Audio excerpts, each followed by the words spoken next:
अभी फ़िलहाल मैं एक वीडियो देखा आचार्य प्रशांत का एक इंटरव्यूअर के साथ जो कि किसी न्यूज़ चैनल से था।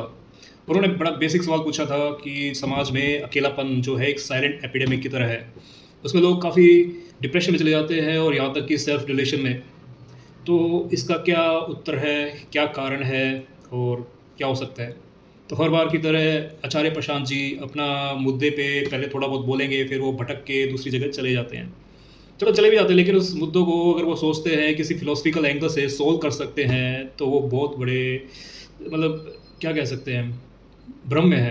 फ़िलोसॉफ़िकल सॉल्यूशन नहीं होता भैया, फ़िलोसॉफ़िकल केवल बात करने के लिए होता है कि हम 2 लोग बैठ के थोड़ा बहुत एन्जॉय कर लेते हैं, कुछ सोक्रेटिस की तरह। तो इससे प्रॉब्लम सॉल्व नहीं होता। तो अब क्या-क्या उनका जवाब थे, ये पढ़ लेते हैं, मैंने लिखा। इस वीडियो के बीच में मैं ये कहना चाहूँगा कि मैंने 2 बुक्स लिखी है, जो मैंने अभी अमेज़न किंडल पे लॉन्च किया है। काफ़ी टाइम मैंने इस पे लगाया है, सोच समझ के हर एक चीज़ को। तो ये 2 किताबें हैं, पहला है बिटवीन डेथ एंड लाइफ़।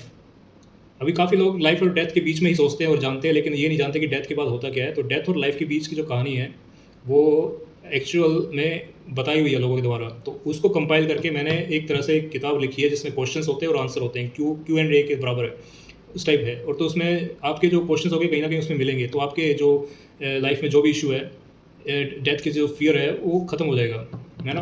क्योंकि अल्टीमेटली माइंड क्या है, वो it's the fear of unknown. तो अननोन की परिभाषा अगर चेंज कर दे, तो वो हेल्प कर सकता है। दूसरी बुक कौन सी है? दूसरी बुक है वेयर इज़ योर सोल। काफ़ी लोग मतलब कि बड़े-बड़े स्पिरिचुअल मास्टर आए, बड़े-बड़े फिलोसोफर आए, उन्होंने भी बड़ी खोज की सोल के बारे में। कल सोच के बारे में केवल एक एब्स्ट्रैक्ट और एक नॉन एक्जिस्टेंशियल टाइप आंसर दिया है, जिसमें सोल का कोई रोल समझ नहीं आता कि क्या रोल है सोल का। सोल कोई बोल देगा वो डिस्टेंट है सबसे, लेकिन रोल क्या है? कुछ तो रोल होगा ना। एक्जिस्टेंस पे कुछ तो फ़र्क पड़ेगा, तभी तो हम कह सकते हैं कि सोल है। केवल कॉन्सेप्ट्स में तो नहीं घूम सकते कि मेंटल कॉन्सेप्ट बनाया और उसको कंपेयर कर दिया। तो इस बुक में है साइंटिफिक मेथड के थ्रू ये बताना है कि सोल कहाँ एग्जिस्ट करती है, और जो आपने अब तक समझा है, पढ़ा है, वो उससे अलग है। ठीक है? तो ये किताब 2 है, इसको मैंने लिंक यहाँ पे दे दिया है। ये आपके लाइफ में बहुत बेनिफिट करेगा, आपके दिमाग की तारें खोल देगा, ताकि आप बेखौफ होकर लाइफ में जिए। तो ये किताब आपको अमेज़न पे मिलेगा, जिसका लिंक मैंने नीचे दिया है। परचेज़ कर लीजिएगा और अपना फीडबैक देना। बोलते हैं आचार्य प्रशांत का कहना है कि हम पैदा ही अकेले होते हैं। बच्चा पैदा ही होते ही रोता है, उसका रोना मतलब कि साइकोलॉजिकल है, जो कि सरासर गलत है, फैक्चुअली रॉन्ग है। बच्चा रोता है क्योंकि बाहर निकलते ही उसको सर्वाइवल इंस्टिंक्ट्स एकदम जाग जाते हैं, क्योंकि अंदर तो ट्यूब से फीड हो रहा था, अब ट्यूब हट गया तो उसको लगेगा कि अब क्या रह गया, हर वक्त उसको फीडिंग हो रही थी ना। अब साइकोलॉजी की बात करें तो साइकोलॉजी तब बनता है जब वो ईगो आई और एक पर्सनैलिटी बनती है, और साइकोलॉजी तब काम करता है जब आदमी के जीवन में ट्रॉमा हो। तो वो आगे बात करेंगे। उनका दूसरा जवाब, मैं हर पूरा वीडियो नहीं दिखा सकता, और अगर वीडियो की लिंक मैं डाल दूंगा, बाकी आप देख सकते हैं। तो कहते हैं कि ये अधूरापन, अकेलापन कहाँ से आता है? ये अहम से आता है, हमारे ईगो से आता है। मैं अकेला हूँ, अहम का मूल वक्तव्य यही है, मैं अकेला हूँ। तो उन्होंने एक तरह से ईगो को फिर से वही फिलोसफिकल एंगल पे ले गए, लेकिन ईगो एक पार्ट ऑफ लाइफ है, उसको मेंटेन करना जरूरी है, उसको हेल्दी रखना जरूरी है। उसको आप लिबरेट करोगे, सोशल लाइफ जीरो हो जाएगी, 100% 200% जीरो हो जाएगी। ईगो को लिबरेट कर ही नहीं सकते। बात इतनी करते हैं यार, थोड़ा सा फ्रेगल ईगो, अपने ईगो को थोड़ा सा फ्लेक्सिबल बनाओ। ऐसा नहीं कि कोई भी आके ट्रिगर कर देता है और तुम कुछ भी बड़बड़ाने लगते हो। बातों को अच्छे से फॉर्म करो, एक्सप्रेस करो। लाइफ होता है तुम्हें एक्सप्रेस करने के लिए। अब आगे कहते हैं कि मैं अकेला हूँ इसलिए संसार का साथ चाहिए। हाँ यार, अकेला है तो संसार के साथ ही चलेगा। जनरिक बात क्या कह रहा है? इसी को कामना कहते हैं। अभी कामना कहते हैं तो वो अकेला ही क्यों रहेगा भैया? अकेला कितने टाइम तक रह सकता है? कोई टाइम लिमिट भी तो होगा। तुम अगर अकेले चार दीवारी में बैठ जाओ 10 मिनट बिना कुछ किए, तो अंदर से कुछ एक आवाज़ आएगी ना, भैया कुछ कर ले, किसी से मिल ले, किसी से फ़ोन कर ले। कितनी देर रोकोगे? 10 मिनट, 15 मिनट? चलो मेडिटेशन करते हुए 15 मिनट रोक लिया, 1 घंटे भी रोक लिया, कोई नहीं।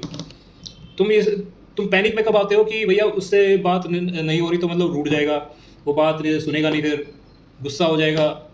वो तुम्हें एक तरह से मेंटल ट्रॉमा में डालती है, मेंटल ट्रबल में डालती है। तो अब आगे सुनते हैं। वो बेसिकली यही है कि इनसिक्योरिटी को, जब आदमी सिक्योर होता है तभी वो कामनाओं के पीछे भागता है, वो तभी वो चीज़ें पूरी कर लेता है। अभी क्या कह रहे हैं? अकेलापन कमी नहीं अधिकता है। ये उनका जो है एक साइकोलॉजिकल एक्रोबैट कहते हैं ना, जो छलांगे मारते हैं। अकेलापन कमी नहीं अधिकता है। तुम डेढ़ हो गए, तुम आधे हो गए, तुम्हें आधा और चाहिए। तो यार कोई क्वालिटेटिव चीज़ है नहीं कि आधा था और आधा पूरा कर लिया। बस एक ये है कि कुछ अपना ही एंगल दे दिया। तो देखो, अकेलापन तब घटता है जब लाइफ में मीनिंग नहीं आता। है ना? मीनिंग नहीं लगता, आपको पर्पस का आपको नज़र नहीं आता, बस लगता है कि बस एक ड्रिफ्ट कर रहे हैं, बस टाइम के साथ-साथ, बस सेडिमेंटरी लाइफ़स्टाइल है। लाइफ़ चाहते हैं कि एक्टिव पार्टिसिपेशन, ये चार दीवारों में बंद होके नहीं कि चार दीवारों में बंद हो गए, है ना? और बस हमें एक मेंटल कंसेप्ट बनाना है, जैसे आप अचानक कहते हैं ये ईगो है, ये फ़ॉल्स ईगो है, ये तुम हो, ये फ़ॉल्स ईगो है, अब इन दोनों को लड़ाओ। जैसे बच्चे लड़ाते हैं ना, वो एक्शन फिगर के साथ, वो ऐसे-ऐसे फाइट कर रहे हैं, हाँ, चलो फाइट करो। नहीं भैया, लाइफ़ में सोशल स्किल्स बढ़ाओ, ठीक है? और कुछ ऐसा टैलेंट करो, कुछ ऐसी टैलेंट एक्वायर करो, कुछ नॉलेज एक्वायर करो जिसे तुम शेयर कर सको, ठीक है? एक मतलब कि एक बर्ड आई व्यू आना चाहिए तुम्हें लाइफ़ के बारे में और लोगों के बारे में। वो फिलोसॉफिकल से कुछ नहीं पता, फिलोसॉफिकल इज़ लाइक जस्ट सर खुजाना। अब आगे क्या कहते हैं, जोड़ने से कभी पूर्णता नहीं आती, यानी कि हम अगर किसी से जुड़ते हैं, किसी से बात करते हैं, तो वो पूर्णता नहीं देता। भैया क्या करें? फिर वो फिर इसमें है कि कुछ चीज़ें यार तुम्हें लाइफ में जोड़नी भी पड़ती है किसी के साथ। वो कह रहे कि तुम चीज़ों को जोड़ते रहो। हाँ, ये कह रहा था कि चीज़ों को तुम जोड़ रहे हो, लाइफ में सब कुछ एक्वायर कर रहे हो, ये है। वो विदाउट मीनिंग कर रहा है। जो नीड है वो पूरी हो गई। अब वो एक्स्ट्रा इसलिए ले रहा है कि उसको बस एक खालीपन लग रहा है कि कोई उससे बात करने को नहीं है, तो बस थोड़ा-सा मोमेंटरी हैप्पीनेस मिल जाए। अब जैसे देखते हो ना, बड़ी-बड़ी गाड़ी ले लेते हैं, लेकिन आने के थोड़े दिनों बाद, थोड़े महीनों बाद वो बस एज़ यूजुअल एक जैसी लगती है। तो कुछ चीज़ें लाइफ में जोड़नी भी पड़ती है और कुछ घटानी भी पड़ती है। ये बात ठीक है उनकी कि कुछ घटाओ, तो अननेसेसरी चीज़ घटाओ, नेसेसरी चीज़ डालो। मैं क्या था, मैं पॉलीग्लोट हूँ। मैंने ये नहीं किया कि भाई ये चीज़ नहीं पढ़ूँगा, ये चीज़ नहीं पढ़ूँगा, ये इसके खिलाफ है, वो उसके खिलाफ है, मैं बस एक ही लाइन पे चलूँगा। मैंने सारी चीज़ पढ़ी है, मैंने हर तरह के व्यूज़ पढ़े हैं, सबके एंटी और ऑपोजिट में। ये नहीं कि भाई मैं एंटी नहीं सुनूँगा। ये जो एंटी बात नहीं सुनना चाहते, वो इमोशनल ज़्यादा वो होते हैं, अनस्टेबल होते हैं। उनको लगता है कि इमोशनल ही वो जुड़ते हैं लोगों से। आचार्य प्रशांत के जो फॉलोवर है, वो इमोशनल लेवल पे जुड़े हुए हैं। वो इंटेलेक्चुअल होते तो वो बात दूसरी तरह की भी सुनते, लेकिन वो उनका एक कल्ट बन गया। अब क्या कह सकते हैं। आगे हाँ, उन्होंने अब नेक्स्ट में कहा है कि विकास को विनाश बताया कि जो विकास कर रहा है हर इंसान, जो विकास की तरफ भाग रहा है, क्यों भाग रहा है, ये विनाश है। अब यार चीज़ें जो हो रही है उसको क्यों, कैसे रोक सकते तुम? थोड़ी सी बातें करने से। जिसको डिज़ायर है, जिसको जाना है, वो एक साइकोलॉजिकल रीज़न से जा रहा है ना, वो फिलोसफिकल एंगल से नहीं जा रहा कि अध्यात्म इसको पूरा कर देगा। तो अब विकास में है कि देखो कुछ टाइम बाद डेवलपमेंट ही होती है, लेकिन डेवलपमेंट अल्टीमेटली लोगों के खिलाफ ही चली जाती है। लोगों को फिर एक गुलामी बना देता है। अभी टेक्नोलॉजी आ रही है, वो एज ऑफ टेक्नोलॉजी नहीं है, एज ऑफ मैनिपुलेशन है। समझो, ये एज ऑफ टेक्नोलॉजी नहीं है। तुम्हें डिजिटल आईडी देके ऐसे बांध देंगे। अब उनका कहना है कि विकास की यात्रा हमें विनाश के मुहाने पे ले जाती है। ठीक है, आगे बात करते हैं विज्ञान बनाम टेक्नोलॉजी। विज्ञान और टेक्नोलॉजी, वो कह रहे हैं कि साइंस जो है नॉलेज है और टेक्नोलॉजी जो है डिज़ायर है। नहीं भैया, साइंस एक थ्योरेटिकल है, उसको अप्लाई भी तो करना होता है। थ्योरेटिकल के सर घुसा के चार दीवार में बैठ के कौन बैठता है भैया? वो टेक्नोलॉजी में क्रिएट करेगा, इन्वेस्ट करेगा, क्यों नहीं करेगा? कुछ फ़ायदा होगा। सब नीड है यार, नीड के हिसाब से चलता है। तुम ये एक नेचुरल लॉ है, कॉज एंड इफेक्ट है। तुम इसमें घुस के तुम वो एक में ये पता क्या करता है, एक रिपोर्ट बना देता है जो भी हो रहा है सामने। मैं भी रिपोर्ट बना सकता हूँ, तुम भी बना सकते हो। हर आदमी अपनी अपनी मीनिंग देगा उसमें। अब ये क्या करता है, ये एक इंटेलेक्चुअल डायक्टोमी क्रिएट करता है, यानी कि एंटी और अपोजिट क्रिएट करता है कि भाई ये साइड है, वो साइड है, अब मैं उसको बैश करूँगा। ऐसा नहीं होता। समस्या टेक्नोलॉजी नहीं है, उसमें ये कि भैया एथिकल उसकी इम्प्लीमेंटेशन होनी चाहिए। जो कि काफ़ी लोग आके यूएन में होता है कि भैया तुम अगर मास ऑफ बायो वेपन या फिर केमिकल वेपन बनाते हो तो स्पिरिचुअल तुम युद्ध में यूज़ नहीं कर सकते, बहुत सैंक्शन लग जाएंगे उससे। लेकिन अगर जिसको करना वो कर सकता है भाई, एथिकल रीज़न अगर तोड़ना चाहता है तो। कोई मोरलिटी, कोई वो नहीं है कि पावरफुल लोगों पे मोरलिटी अप्लाई नहीं होती। वो मोरलिटी को तोड़ सकते हैं, आप कुछ नहीं कर सकते। वो जो करेंगे तो करेंगे। आम लोगों को पावरफुल लोगों से मत जोड़िए जो मनुष्य को बैश कर रहे हो कि भाई मनुष्य कहाँ जा रहे हो। पावरफुल लोग जो बैठे हैं वो लड़ाई लड़वाते हैं, करवाते हैं वे, क्योंकि सारी इकोनॉमी डेप्ट इकोनॉमी है। इकोनॉमी डेप्ट इकोनॉमी होने से एक बबल बन जाता है और बबल एक दिन बर्स्ट होने से सारा पैसे का वैल्यू घट जाता है। ये थोड़े हाई आईक्यू लेवल की बात है, लो आईक्यू लेवल के समझ में कम आएगी। अब आगे बोलते हैं खरगोश वाला तर्क। हाँ, खरगोश वाला तर्क क्या था इनका, कि कह रहे कि आदमी जिज्ञासा क्यों पाल रहा है, क्यों बाहर जा रहा है, क्यों वो चीज़ें पढ़ रहा है। पहले अपने आप को तो जानो, पहले अपने आप को जानो। है, खरगोश भी तो आगे जाता है, वो भी तो सूंघ सूंघ के ऐसे अपनी नाकों से ऐसे से घूमता रहता है। तुम क्या वो हो, क्या खरगोश मनुष्य बन जाएगा? तो भैया ह्यूमन क्यूरोसिटी एनिमल क्यूरोसिटी के नहीं है बराबर कि भाई तुम, ये बस ये फालतू की बात है। अब आगे के अब सही उत्तर तो यार यही होता है कि आदमी आत्मचिंतन करता है, बाहर जाता है, एक्सप्लोर करता है। वो एक्सप्लोर है यार, क्यूरियोसिटी नहीं है। क्यूरियोसिटी होती है तो उसमें एक्सप्लोरेशन होता है। अगर तुम पॉलीग्लॉट हो, तुम्हें नॉलेज है हर चीज़ का, तुम उसे इकट्ठा करोगे, इंटीग्रेट करोगे। आप लोगों को बताया ना कि बस एक काम करो, बस इसी में परफेक्शन लो और कुछ मत करो। अब बच्चा पेंटिंग कर रहा है और उसको नॉलेज है कॉमिक्स बुक की, वो कॉमिक्स बुक वहीं पेंटिंग में डालेगा ना, नए नए कैरेक्टर बना सकता है, क्रिएटिव हो सकता है। नहीं भैया नहीं, ये भी नहीं। अब ब्रह्मांड की सत्यता पे ब्रह्म कि ब्रह्मांड सत्य है या नहीं है। कहते हैं कि अगर मुझे अपने बारे में नहीं पता तो ब्रह्मांड को सत्य कौन करेगा? मुझे नहीं पता इसका क्या मतलब, अब मुझे अपने बारे में नहीं पता, ठीक है। तो ब्रह्मांड को सत्य कर, अरे तुम हो या ना हो, ब्रह्मांड तो रहेगा, वो चलता रहेगा, वो निरंतर अपना काम करता रहेगा, प्रकृति अपना काम करती रहेगी, वो कॉज एंड इफेक्ट है, तुमने पहले ही बोला था। अब आगे, विज्ञान का अध्यात्म पर निर्भर होना, विज्ञान और अध्यात्म क्या साथ चल सकते हैं? चला भी सकते हो, जिसका अध्यात्म का नॉलेज है वो विज्ञान में भी जा सकता है। अध्यात्म देखो, साइंस एक पार्ट ही है अध्यात्म का, क्योंकि उसको एक्सप्लोर, अगर अध्यात्म को लिमिट ना करे बस ये वेदांत गीता पढ़ के बस चार दीवारी में बैठे, नहीं भैया, एक्सप्लोरेशन से आता है विज्ञान। उसको ये नहीं कह सकते कि भैया तुम अपने आप को नहीं जानते इसलिए विज्ञान के पीछे भाग रहे हो। तो कह रहे कि चलो ये भी ठीक है, कुछ ऐसी खास बात नहीं है, कहने को जनरिक बातें हैं, विज्ञान को अध्यात्म की जरूरत नहीं है, वो अपना नीड पे आता है, इन्वेंशन पे आता है। अभी फिर वो बोला कि पश्चिम में विज्ञान इसलिए बढ़ा क्योंकि वे कामनाग्रस्त है, यानी वेस्ट में विज्ञान इसलिए बढ़ा कि कामनाग्रस्त है। कह सकते हो, कामनाग्रस्त होता ही है, हर किसी की कामना होती है, सही बात है। लेकिन कुछ लोगों को एक्सप्लोर करना पसंद है, कुछ लोगों को क्रिएट करना पसंद है, तो ये भी होता है। हाँ, लेकिन युद्ध के समय विज्ञान की बहुत तरक्की होती है। जब युद्ध होता था, वर्ल्ड वार 1, वर्ल्ड वार 2, उसमें माइक्रोवेव टेक्नोलॉजी, जिससे आज मोबाइल वगैरह फ़ोन यूज़ कर रहे हो, उसमें कंप्यूटर वगैरह जिससे तुम ईमेल वगैरह भेज रहे हो, उस वक्त एक्टिव थे सब, है ना। और फिर आता है दूसरे ग्रह को भी बर्बाद करने जा रहे हो, भैया दूसरे ग्रह पे पहुंचे कभी, मार्स तो ऑलरेडी एक बैरन लैंड है, उस पर क्या है, कुछ नहीं है, ठीक है। वो एक क्लाइमेट चेंज के बारे में बात कर रहा था, क्लाइमेट चेंज होता रहता है, भैया क्लाइमेट चेंज पे दो बातें कहने से कुछ फ़र्क नहीं पड़ेगा, लोग जिसको करना है वो करेगा, कचरा फैलाएगा, ठीक है। कचरा हम तो कम ही फैलाते हैं, फैक्ट्रीज ज़्यादा फैलाती हैं, फैक्ट्री में ज़्यादा कचरा वेस्ट सारा डंप जाता है अंडरग्राउंड में, हम बाहर ही फैलाते हैं ना, हम तो बाहर कचरा फैला दिया, वो आया उठा के चला गया, उसको दरकिनार कर दिया, बर्न कर दिया। लेकिन जो फैक्ट्री अंडरग्राउंड में पानी में भेज रही है अपनी केमिकल्स, वो हम तो नहीं कर रहे।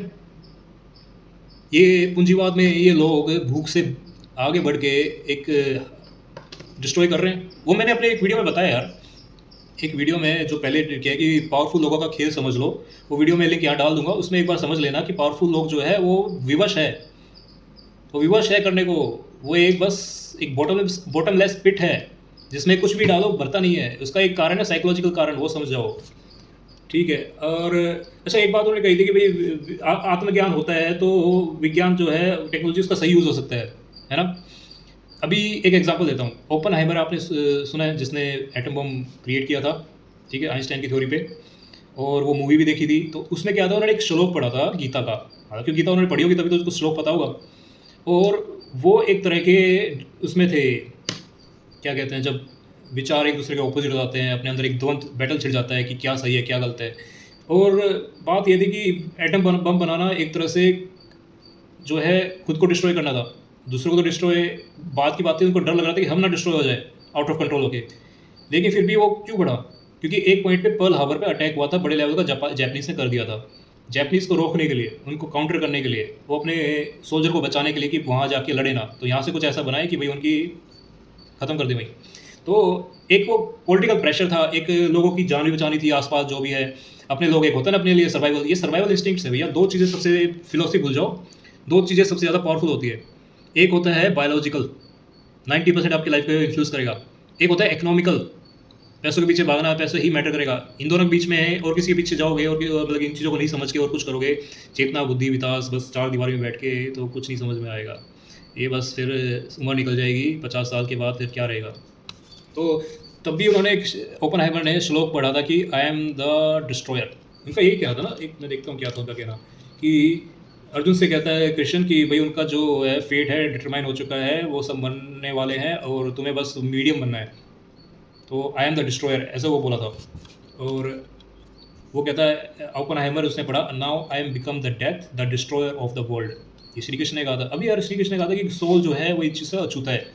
तो उनको लगा कि ये, उन्होंने ये पढ़ लिया तो लगा कि ये एक वो है, कंफर्म है कि भैया ये चीज़ हम कर सकते हैं। जैसे यार तुम कुछ भी गलत करने जा रहे हो, तुम्हें पता है ये गलत है, लेकिन तुम एक टेक्स्ट बुक का सहारा लेते हो, ये स्पिरिचुअल टेक्स्ट बुक का। तो इसने अपने हिसाब से मीनिंग चेंज किया, तो खुद अपने आप को डेथ बोलने लगा और डिस्ट्रॉय बोलने लगा, जैसे कृष्णा ने कहा था। कृष्णा तो किसी कंटेक्स्ट में कहा था, लेकिन ये तो लिटरल ले गया, और फिर पता है आपको क्या डिस्ट्रॉय हुआ था। चलो ये बातें ठीक है।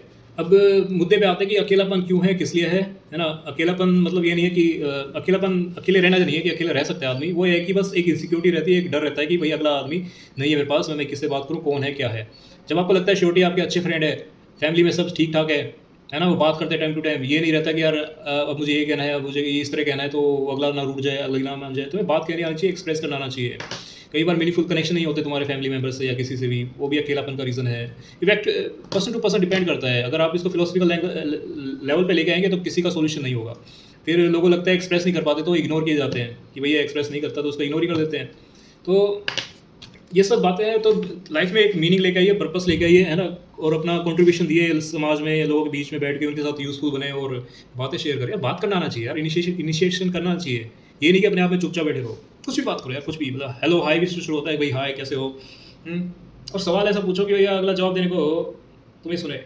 ये नहीं कि कॉन्फिडेंट होना चाहिए ना सवाल पूछने के लिए। तुम्हें बस पहले जजमेंट से डर लगता है। ये ना एक अलग साइकोलॉजिकल लेवल है जिस पे काम करना होता है। वो वो भी मैं बता सकता हूँ कि कैसे अपने आप को लेट आउट करें। एक तो लेट गो होता है, एक लेट आउट करना। तो आज के लिए इतना ही। लाइक और सब्सक्राइब ज़रूर कर देना।